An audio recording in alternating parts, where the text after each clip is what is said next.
వెళ్తున్న మనసే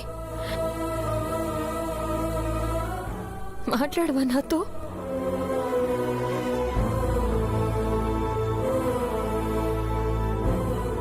నేనేం కావాలని చేయలేదు.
ఎందుకు బాబా ఇట్లా చేసినావు? నన్ను ప్రేమించిన అన్నావు, నేనంటే ప్రాణం అన్నావు, నాతోనే జీవితం అన్నావు. మరి నా జీవితం దానికి ఎట్లా చేసినావు బాబా? దాన్ని కాపానికి వేరే దారి లేకుండా పోయిందా? నా జీవితాన్ని ఎందుకు బలి చేసినావు బాబా? ఎందుకు బలి చేసినావు?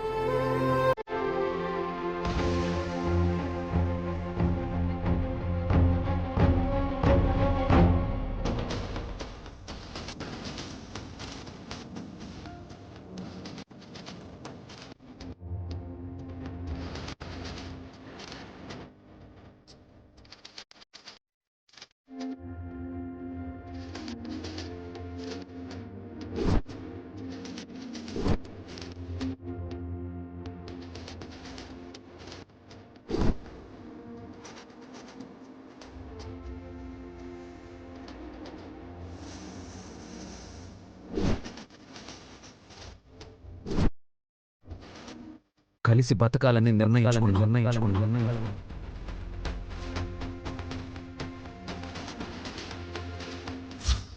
నా భార్య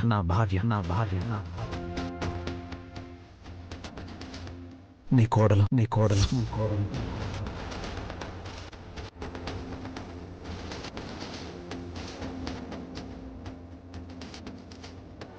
అమ్మా, జరిగిందేదో జరిగిపోయింది, క్షమించవచ్చు కదా? నోర్మోయ్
పద మృదుల. కష్టమో నష్టమో ఇద్దరం కలిసే ఎదుర్కొందాం. పద మృదుల, పద.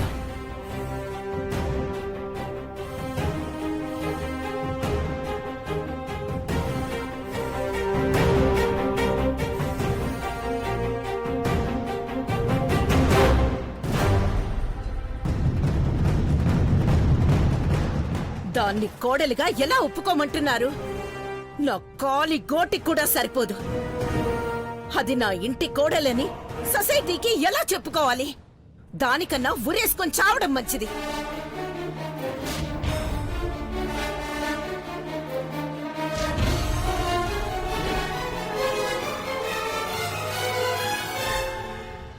అన్నయ్య,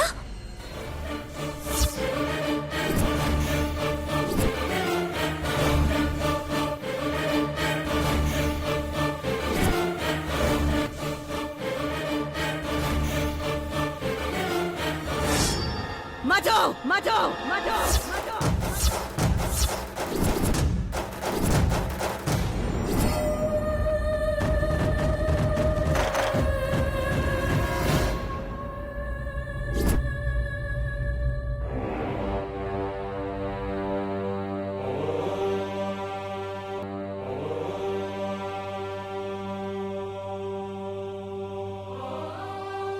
దాన్నెందుకు ఇక్కడికి తీసుకొచ్చావు?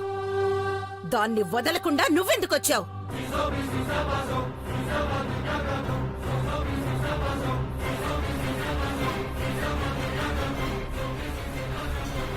వెంటనే దాన్నిక్కడి నుంచి తీసుకుపో, లేకపోతే నేనేం చేస్తానో నాకే తెలీదు. తీసుకుపో తీసుకుపో తీసుకుపో.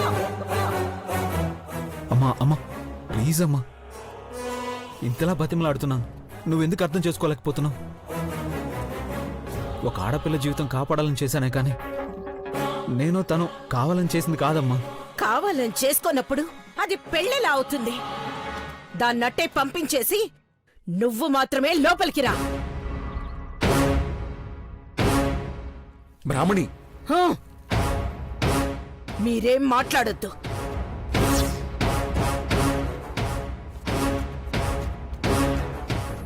ఏం కావాలి దీనికి? డబ్బు కోసమే కదా ఇదంతా? ఎన్ని కోట్లు కావాలో అడగమను. కావాలంటే నా ఆస్తంతా రాసిస్తాను గాని దీన్ని కోడలిగా ఒప్పుకోను, ఈ ఇంట్లో అడుగు పెట్టనివ్వను. పొమ్మని దీన్ని.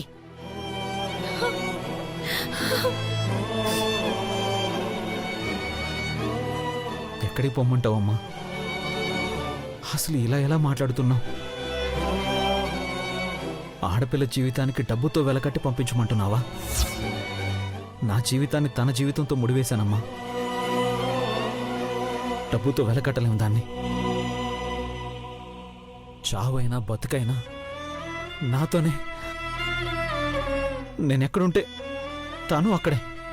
ఓహో, అలాగా? అమ్మకి నీతులు చెప్పే స్థాయికి ఎదిగావన్నమాట.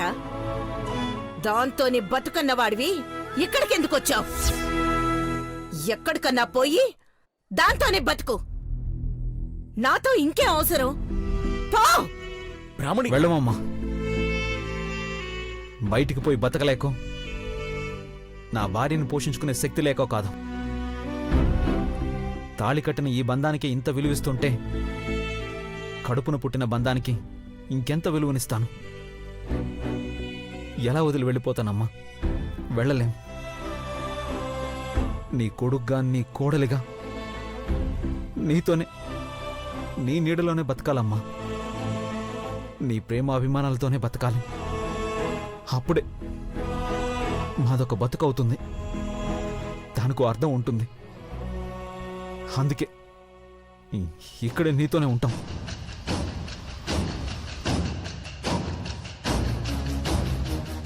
నేను ప్రాణాలతో ఉండగా అది మాత్రం జరగదు. లేదు, ఖచ్చితంగా ఇక్కడే ఉండాలనుకుంటే నేను చచ్చాక దాన్ని తీసుకురా. లేదా నన్ను చంపైనా దాన్ని లోపలికి తీసుకురా.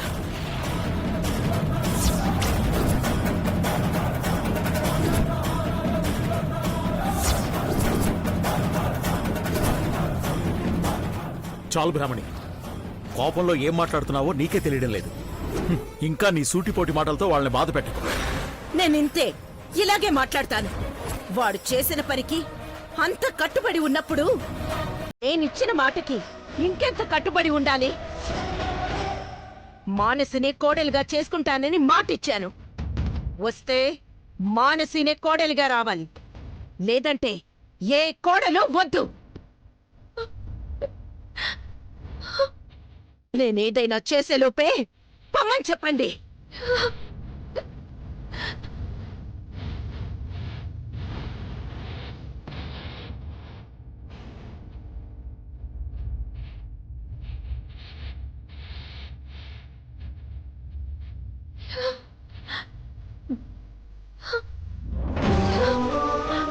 మృదుల, మృదుల ఆగు. మృదుల, ఎక్కడికి వెళ్తున్నావు? ఇదేది జరగదని నాకు తెలుసు మధు గారు, అందుకే వద్దన్నాను. నా కారణంగా మీ కుటుంబంలో ఎందుకు గొడవలు? మీ జీవితంలో ఎందుకే సమస్యలు? నా జీవితం కాదు మృదుల, మన జీవితం. ఇది మన కుటుంబం. సంతోషం అయినా సమస్య అయినా మనదే. ఇక నీది నాది అనేది ఉండదు. అమ్మ ఎంత మొండిదో నాకు తెలుసు. నేను తన కొడుకుని. తనలో ఉన్న మొండితనం నాలో సగమైన ఉండకుండా పోతుందా? అమ్మ అనుమతి లేనిదే లోపలికి వెళ్ళలేం, అలానే బయటికి పోలేం. ఇక్కడే ఉంటాం. అమ్మ పంతం ముందు మన బంధం గెలిచేంత వరకు ఇక్కడే ఉందాం. అమ్మ మనల్ని పిలిచేంత వరకు ఇక్కడే ఉంటాం.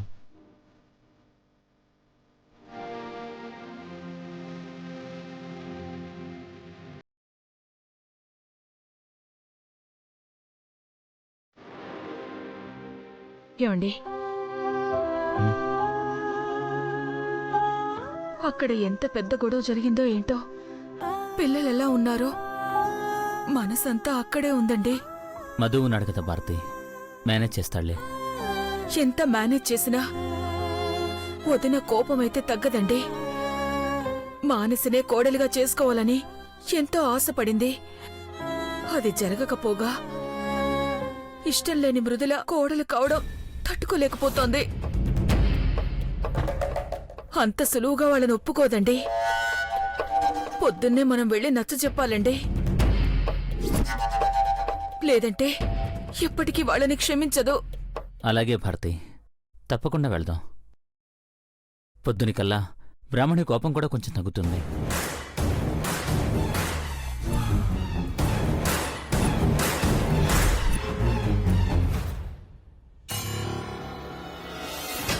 మాన్సి, ఇంకా పడుకోలేదా? సరియా, నాకు చాలా చిరాగ్గా ఉంది, నన్ను వదిలే. ఏంటి మాన్సి, నువ్వు ఒక్కదానివే ఇలా బాధపడుతూ కూర్చుంటే వదిలేసి ఎలా వెళ్ళమంటావు?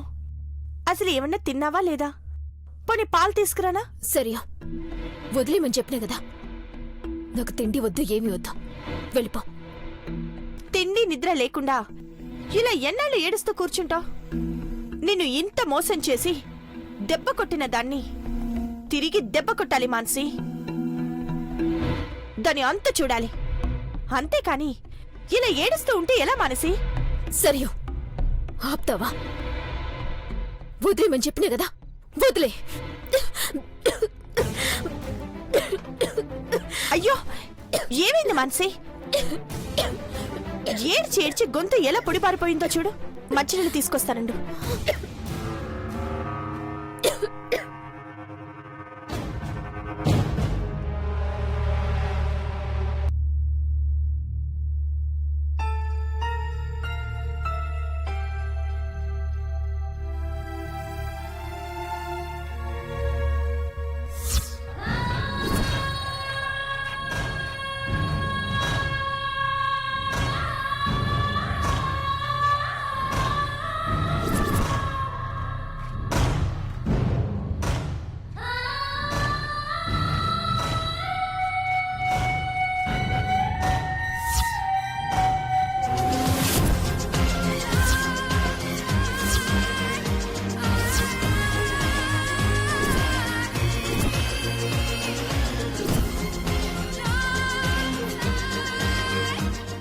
ఈ మాత్రలు చాలు రేపొక ఆట ఆడుకోవడానికి.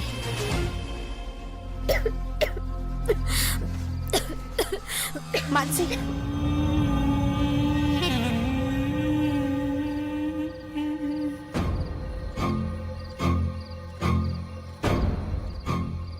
అయినా నువ్వు ఇంతలో ఏడుస్తూ కూర్చోవలసిన అవసరం లేదు మానసి. నీ వెనక పెద్దమ్ముంది.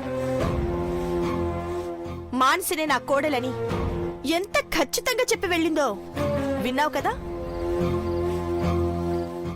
ఆ దరిద్రపు మొహం దాన్ని చస్తే కోడలుగా ఒప్పుకోదు.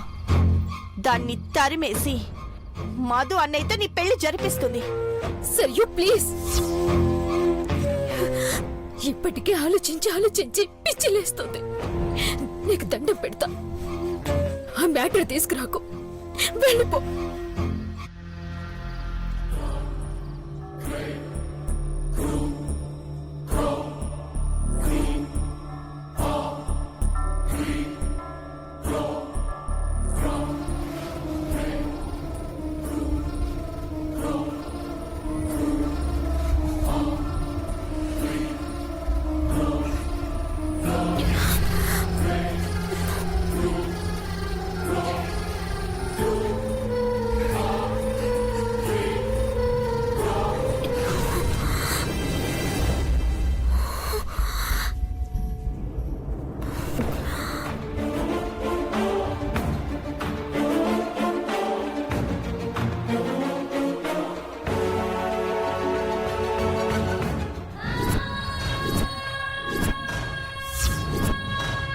నీ మీద ప్రేమతో నిన్ను ఓదారుద్దామని రాలేదే.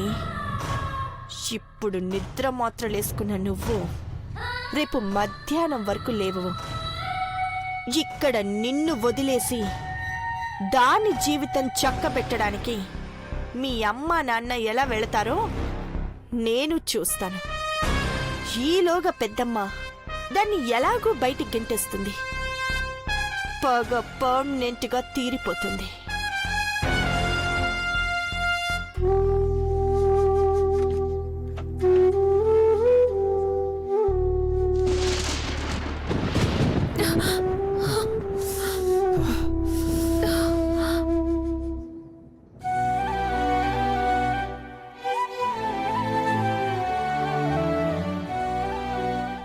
ఏ అమ్మాయి అయినా పెళ్లి చేసుకుని మొదటిసారి అత్తారింటికి వస్తే ఎంత ఘనంగా స్వాగతం ఉంటుంది. హారతిచ్చి కుడికాలు లోపల పెట్టమని చెప్పి ఎంత హడావిడి చేస్తారు. ఆ సరదా సంతోషం ఏవీ నీకు లేకుండా పోయాయి. నిన్నిలా ఆరు బయట కూర్చోబెట్టాను. అంతా నా వల్లే. సారీ మృదులా. ఇంకా నా కోసమే ఆలోచిస్తున్నారా మధు గారు? మీ స్థానంలో ఇంకెవరైనా ఉంటే ఈ అమ్మాయి వల్లే నాకు ఈ పరిస్థితి వచ్చిందని కోపం చిరాకు మొదలయ్యుండేవి. మధు గారు,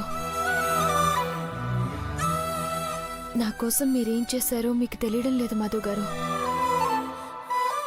అప్పుడు నా జీవితాన్ని కాపాడితే ఇప్పుడు మీ జీవితాన్నే ఇచ్చేశారు.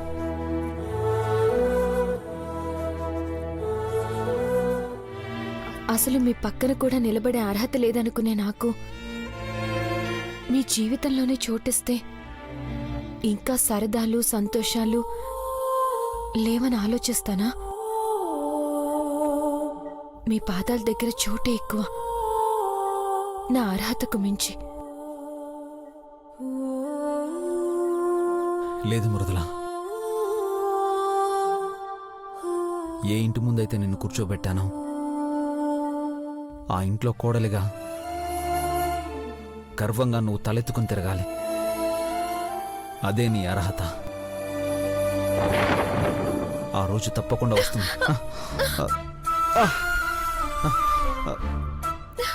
మధు గారు, కంట్లో ఏదో పడింది మృదులా. మధు గారు,